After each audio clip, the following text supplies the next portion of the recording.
Hey, you guys, thanks for joining me on this episode. I'm so excited to introduce to you guys my friend Kelsey. She is an author and podcaster and a personal cheerleader to women who are building their dream life and business. Kelsey has been so amazing.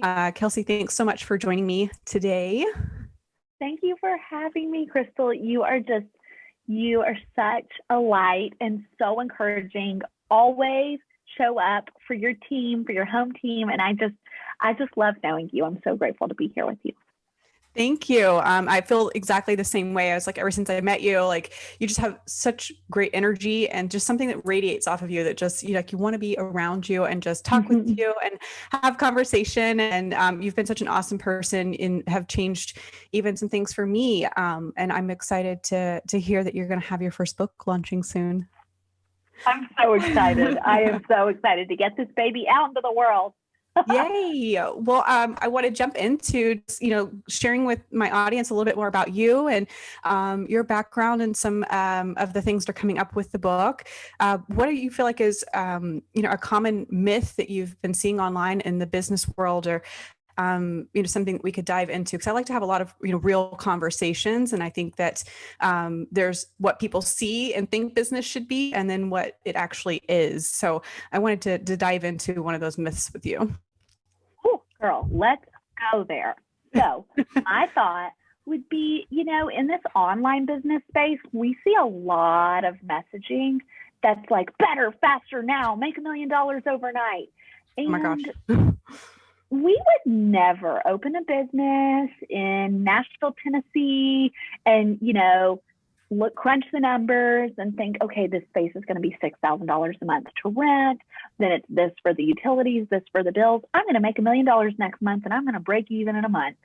We would never have that expectation with a brick and mortar business, but for some reason, I think because people have positioned it this way, we think that will happen with an online business. And I think if you zoom out, we rationally know that's not true, but when you see it everywhere, it's easy to buy into. Like, well, they said their strategy will help me scale and 7x in 1 month. And that's just unlikely. Like, yeah, maybe they have a few case studies that happened with, and they built their whole marketing off of those 3 case studies, but that worked in 3 out of 1,000. And so I think it's up to us to do the critical thinking and due diligence to remember that while that might be true in a few instances, it's probably unlikely for the majority of people.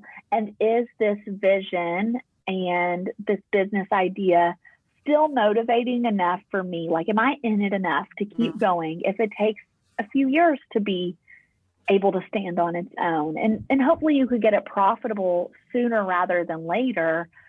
But Rome was not built in a day. And so, like, are we in it for the long haul, even when it gets hard and doesn't magically take off overnight? Absolutely. I love that you say that, because I was working in mentoring in the Creative Boss Society at one point, and we were talking about those kinds of things. And then one of the things that was sad for me was to see them so relieved for me to say that it's okay to grow slow, that sometimes things aren't going to just happen overnight, or you're not going to have a $20,000 launch right off the bat. Like, there's a lot of work and audience building and things that go into getting your business to that point. And that it's okay if everything doesn't just take off right away. And so that to me just meant that exactly what you're saying, like we're sending the wrong kind of messages to people and giving them this false sense of urgency. And I feel like not creating a lifestyle that they really want to have. It's not sustainable long-term to run yourself like that. Yes. And I love that you said that it's okay to grow slow, because I also think, like, you have to assess what your values are for your life. And so for me, I built my business so that when I have kids, I can be present and go to that soccer game at 3 in the afternoon. And there are some seasons where I probably won't be able to do that. But overall, I would like my life format to look like that. So if this man without kids is teaching a formula that tells you to work 16 hours a day, maybe it will get you there faster, but that also doesn't align with the lifestyle I want, which is why I built my own business to begin with. And so kind of assessing all the nuances, I've at some point a few years ago started exploring like feminine energy versus masculine energy and realized, oh, I need a coach with that feminine approach because really I want my format of my business to function like that. And maybe I'll invite some masculine voices in at some point when I need a little fire and a little, fast pace, get it done energy in my life. But overall, this is what works for me. Now you can be a woman with a masculine energy. I don't mean that. I just mean like, you've just got to figure out what your values are, no matter if they are run fast, sacrifice now, it'll pay off later, or grow slow. This works for my life.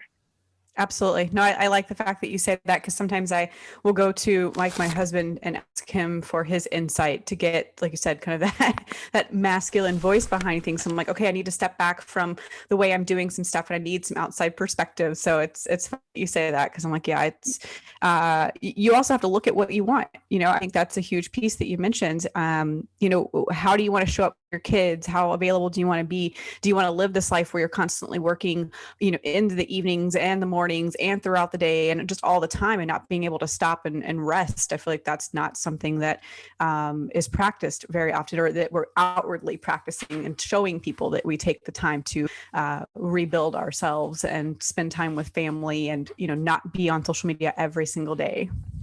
Yeah, exactly. Seriously, I could talk about that all day long.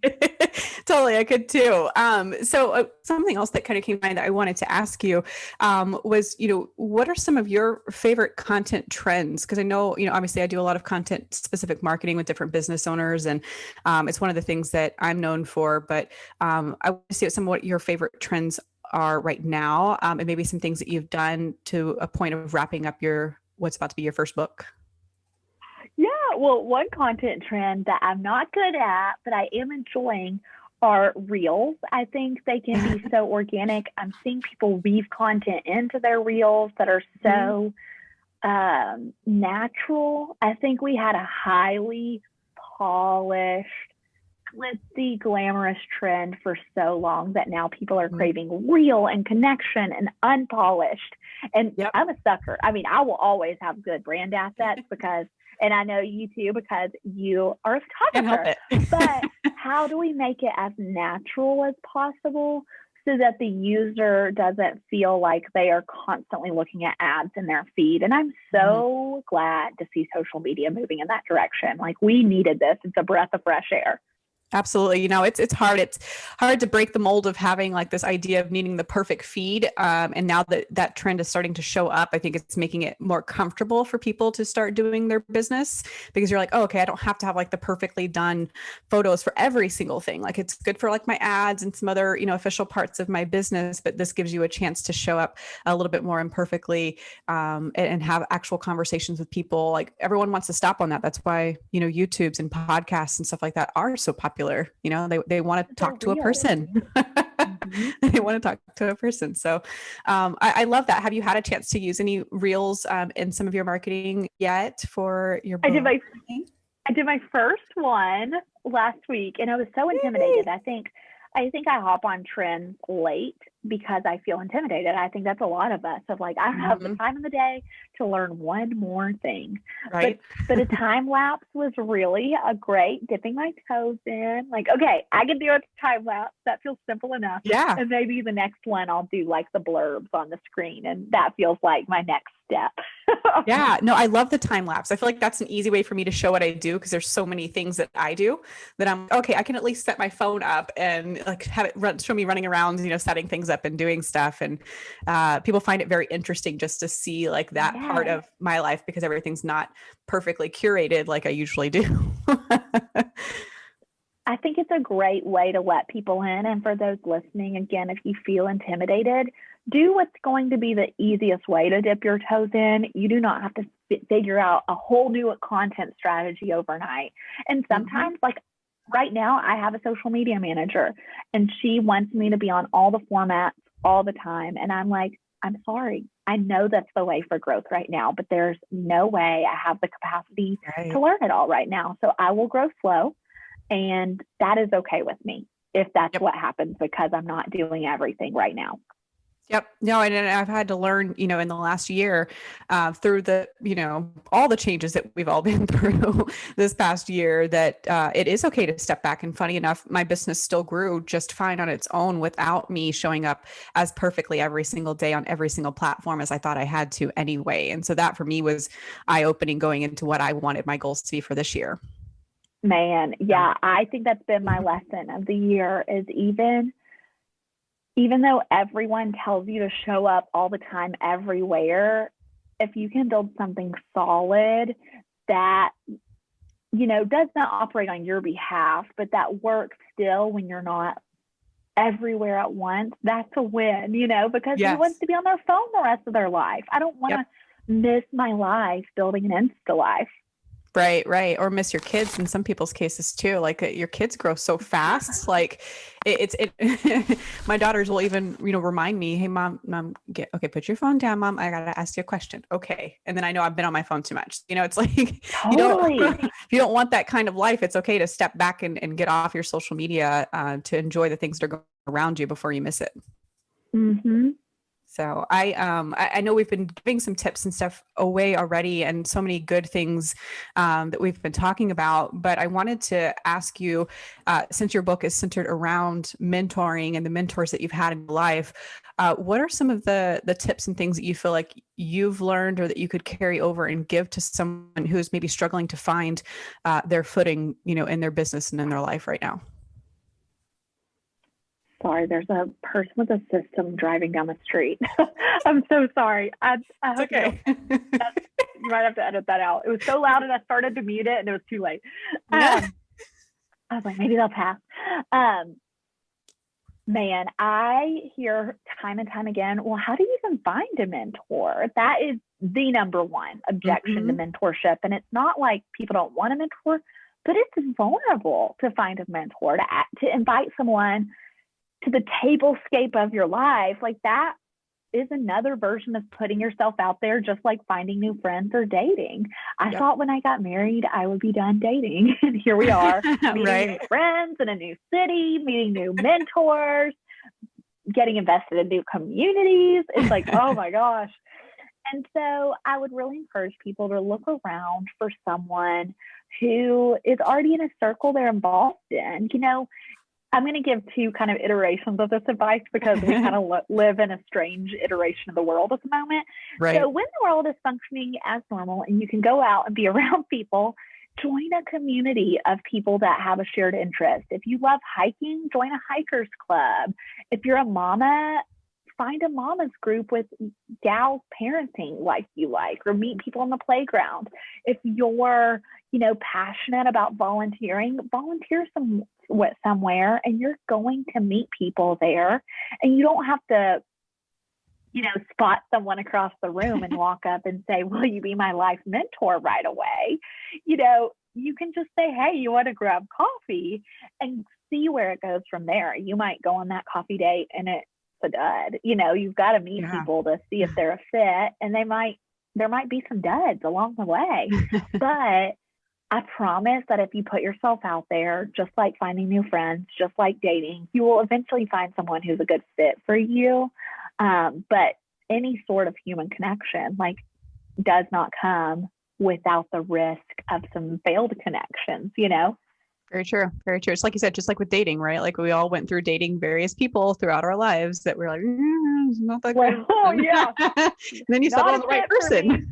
And you just know, you know when that person's the right person, because you start to realize things just connect and you can have conversation easily. You feel good about opening up to those people. And I feel like that kind of applies to your mentoring, because you have to be, like you said, vulnerable. Absolutely. And I do recognize that is, depending on the city you live in right now, like your ability to meet new people might be slim. And so at this point, I know that this is not what people want to hear, get on another Zoom call. Yay. But there is a Facebook group for everything under the sun. There's probably a Facebook group for that podcast you listen to, or a free community with that blogger you love to follow. Or if you use Facebook as a search engine and just search on the search bar, an interest of yours, you're probably going to find 17 groups that you could pop on over into, see what's going on. Okay, there's some weirdos in here. I'm out. Or, wow, like the people commenting in here, we're really aligned on a lot of things. Maybe I'll just join and head to the monthly group calls, or, see someone that always is dropping those comments that sound just like me. And I'll just say, hey, like, you want to get coffee on Zoom? Again, I know that's not the preferred format, but it is realistic to our current state of the world. Yeah. Well, and it opens you up to more people that you might not have otherwise met. Sometimes it can be a good thing. Like maybe you're not finding as many people locally, or you didn't before, everything happened. And, now you're seeing that there are these other groups and other connections. And I've been friends with people who are all the way over in New York. And I'm like, the likelihood of us having ever met outside of that is slim to none. But I have great connections with those people now. Oh my gosh. Yes. I have some of my best friends that I met online, and they're not surface level. They're deep. That came with time. Mm-hmm. And we built something slowly over time, but it's still just as meaningful as the people I do everyday life with. One format I left out that could work for both in person and online is joining a retreat. And right now there are a lot of online retreats, and there are community aspects of online retreats right now, just because people who would normally be running an in-person retreat wants to facilitate that portion of it. And so there's opportunities to meet people. I met one of my best friends at a retreat, and then we've seen each other at least once a year ever since, and talk on Voxer at least every other day. And so you can meet meaningful people in your life in non-traditional formats. And I think we've all got to get creative and scrappy with the current lifestyle we're all living. Yeah, no, I met the person who's like one of my mentors, really good friends. When I was looking for a photography studio, I was like, I need a place to be able to still shoot content and stuff like that. And she was the studio owner at the time. And, now she doesn't have her studio anymore, but we've stayed connected and we have friendships. And so, like you said, we're Voxering, and we took a trip up to Sedona to just go do some hiking and, things like that. So it's funny how those relationships develop. And like you said, over time, I think is the key part of, realizing it's not an immediate thing, just like we talked about with business. It kind of blooms. Yes. I literally was thinking the word blossoms as you said bloom. So yeah, exactly. I was going to say, I started to say blossom, and then I was like, I feel like that word sounds weird coming out of my mouth. So yes, no, I love that. I think, I know you mentioned several, mentors that you had in various aspects of your life throughout the book, which I think is very important. How has mentoring changed over the years? And I feel like there's this perspective that mentoring is idolizing or even following like a celebrity. And how is that different instead of, you know what I mean? Like, it's like, you look at different people and you think, okay, that person's going to be a mentor for me. And, what is mentoring truly, and how is it developed, and is not really like what we think it might be? Absolutely. I'm so glad you asked that, because I think we all would love Oprah to be our mentor. But the reality is Oprah does not have capacity for someone else who needs something from her in her life. She has Gail. She has her girls that she walks alongside. She's set. There is no extra space in her life for me. Now, Oprah, if you're listening and you want to mentor me, cool. I'm in. But the likelihood is slim. And so I think we've got to take off the idea of a mentor being perfect or famous or a celebrity, and stop looking for the person that's already on a pedestal, and start looking around us in our lives for the person who might just be crushing it in one area, but is a totally ordinary person making an extraordinary impact on their community by just being who they are. And so for me, all of my mentors aren't famous, not one of them. My two business mentors are pretty respected and well connected in the online space. But aside from that, like, everyone's a normal woman who I thought was, wow, she's crushing it as a mom, or she's crushing it as a wife, crushing it as a friend. And I want that. I don't expect her to have it all figured out in every part of her life, but I want to learn that part of her life. And that takes the pressure off. It also takes the pressure off when it's time for you to step into the role of a mentor, when you realize, oh, wait, no one's expecting me to have it all figured out, be perfect, be famous before I invest in them. You know, if I just have a few parts of the puzzle that I've grasped that I can share with someone else, it might be a game changer for them. And I think capacity wise, those ordinary people who are already in your life might have a little more room for you in their day to day. Just like we're saying, like, Oprah doesn't have time to get a coffee with me, but Karen does, or Linnell does, you know, and I'm so grateful for that. That's what I need is human connection and consistency and availability. Not all the time. I'm not suggesting to go be a stage 5 clinger mentee, but someone that has the capacity to invest in you. And I will say, recognizing that also helps when someone says no. It doesn't mean they don't like you or don't care about you or don't want to invest in you. They just might not be in a season of having the capacity. Maybe they're a mom with toddlers and they're like, girl, I could never get a coffee at 10 a.m. on a Tuesday ever. I get 20 minutes of margin at the end of the day, and I'm lucky if I can take a bath, you know? And so a no might not always mean what we think it means. It's really more about capacity a lot of the time. Yeah, definitely. Well, and I think sometimes even just taking a chance to ask questions. And I was going to say, what tips could you potentially give someone if they're looking for a mentor, but they're not sure maybe how to reach out to some people? Maybe they have people that they're idolizing, that they're following on social media, or that they feel like, you know, they really want to reach out to that person. It's like you said, they're not necessarily a celebrity, but they've got a, you know, pretty healthy following and they're feeling a little intimidated about reaching out. What tips do you think you could offer to help them get the courage to do it? Yeah, I would just first say that it's normal to feel that way. Like, inviting anyone in is vulnerable, especially in a guidance format. Like, it's just a little step beyond making a new friend. You're asking for their guidance in your life, which feels like, again, I'm not trying to be weird about this. I just think you're amazing. And so I would just ask first, and always, you know, let's talk about the life department, finding a mentor in the life space. I would ask them, can I take you to coffee or dinner? Or if, as you assess the season of life they're in, realize it's unlikely for them to meet you out for coffee, maybe you say, can I go on a walk with you when you're already walking? Or if you're running errands, I'd love to run errands with you just so we can talk. Like, I'm really looking for someone to walk with me in life. And I totally recognize you're slammed and probably don't have much margin. So if I could just piggyback on your errands or come help you fold laundry, like, count me in. I just want to learn from you.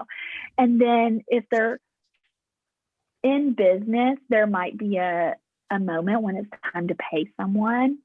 So, you know, if you're mentoring someone with how to run a photography business, that's what you do for your job. And you're probably investing in people who are teaching you, right? And so it's appropriate for someone to learn from you, to honor your time that you're carving out to share everything you know by paying. It doesn't cheapen the relationship. It doesn't make it transactional. It just blocks off your calendar so you can give them your full attention, because you don't have to go make that money in another area of your life.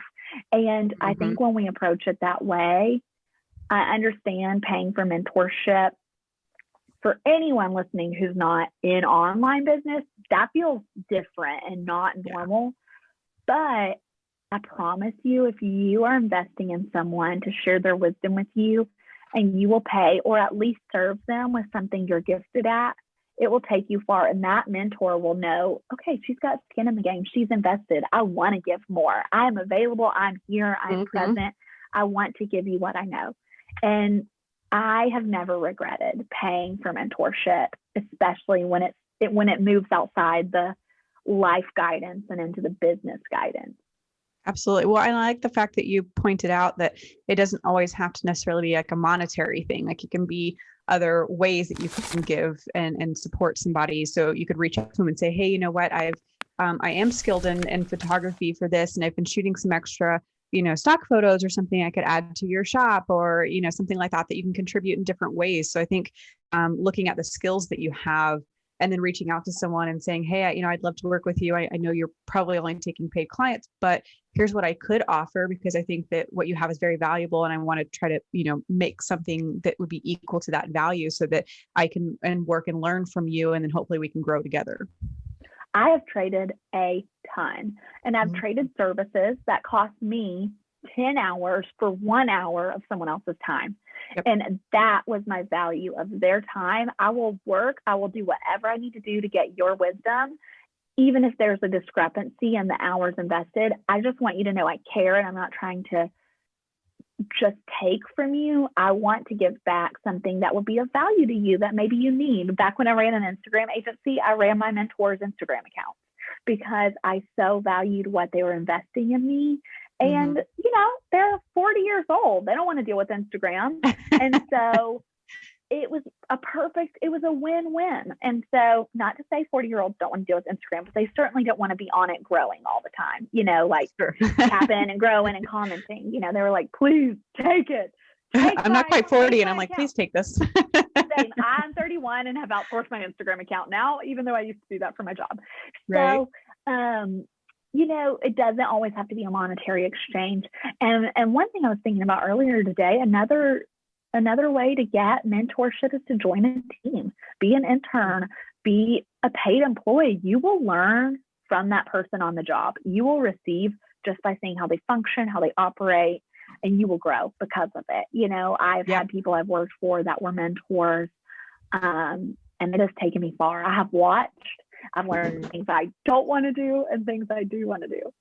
Yeah, no, I love that, because I've had people do the same thing with me. It's like they'll want to learn from me. And, obviously what I do is more physical and creating something digital. But, I always tell them, well, if you'd love to learn from me, I definitely don't mind. I could use an assistant. So why don't you come assist me on setting things up and doing stuff. And then while we're doing it, we have great conversation. They get, firsthand insight on what I'm doing, and it helps me out. So I've done things like that with people, for years, and have done the same other way around. Worked with people in the past and had different, collaborations in a sense that I'm supporting and helping them in a way. They've got a bigger audience. They're trying to help me grow, and I'm putting in as much work as I can. I think that's part to just keep in mind, is that, put in what you think that person's time is worth. And if they have the bandwidth, they're more than likely going to give it to you. I agree that if they have the bandwidth, they're more than likely going to give it to you. Absolutely. So, well, thank you so much for doing this with me today. I am so excited for your book to launch. I wanted to give you a little bit of time to talk a little bit more about your book. I know it's getting ready to come out, and where everybody can connect with you and find out more about it, because I think mentoring is going to make a huge impact for a lot of business owners in their personal life and in their business throughout this year. Man, well, Crystal, thank you so much for having me on your show and having this conversation with me. I know you value mentorship, and I just really believe, I understand that mentorship is not the sexiest topic, but I think it's incredible when women invest in each other. And I believe that if we each just invest in one person, and then we are simultaneously receiving from one person, we will change the world. And we'll go further together. We're seeing women really starting to shift from competing against each other and now starting to collaborate. Mm-hmm. But I think mentorship really fast tracks that process of moving out of competition and into collaboration, because, man, the mentors who have shared what they know with me have shortcut my processes by 10 years, by 5 years, by 15 years. Ooh, I would have had to learn that lesson the long and hard way without them. And so if I can do that for someone else, count me in. I don't want to make someone take the slow road just so they can learn the hard way. That is not collaborative. And right. So how can we link arms? And it doesn't have to be big or fancy or meeting on a weekly basis. You might be able to deliver monumental impact in 1 hour a quarter, and that person's life will be forever changed. A lot of my mentors I get coffee with twice a year now, because they live in different cities or whatever. And so the pressure is off. Just look around for someone who you might want to learn from, and then also simultaneously look around and connect with that girl who's always coming to you for the big questions. You notice she's always there. She wants your opinion. Okay, I notice who that is in my life, and I'm going to make sure to check on them. And I'm going to see if they want to go to dinner maybe once a quarter, or hop on a Zoom call and get coffee. And that's a way I can just make sure they're doing well. So, I really believe together we can go further. And that's the heart behind what they taught me. My book, I think by the time this airs, it'll be out. Yes, I'm so excited. And I'll make sure that we're going to link that in the show notes for you guys. Again, I can't speak more to it at this point. It's awesome. It's impactful. And I think if you're looking to make, real changes in your life and in your habits and the way that you're spending your time and who you're surrounding yourself with, you definitely need to make sure that you grab a copy of her book. I'm so excited for it. And thank you again for spending some time with us today. Let us know where we can find you. Yes, you can find me on the gram at Kelsey Chapman, kelseyschapman.com, and my book anywhere books are sold: Target, Barnes & Noble, Amazon, your local bookstore. That's the best place. And just seriously, thank you for having me in your virtual home today, Crystal. Absolutely. You're always welcome. And we look forward to connecting with you again soon.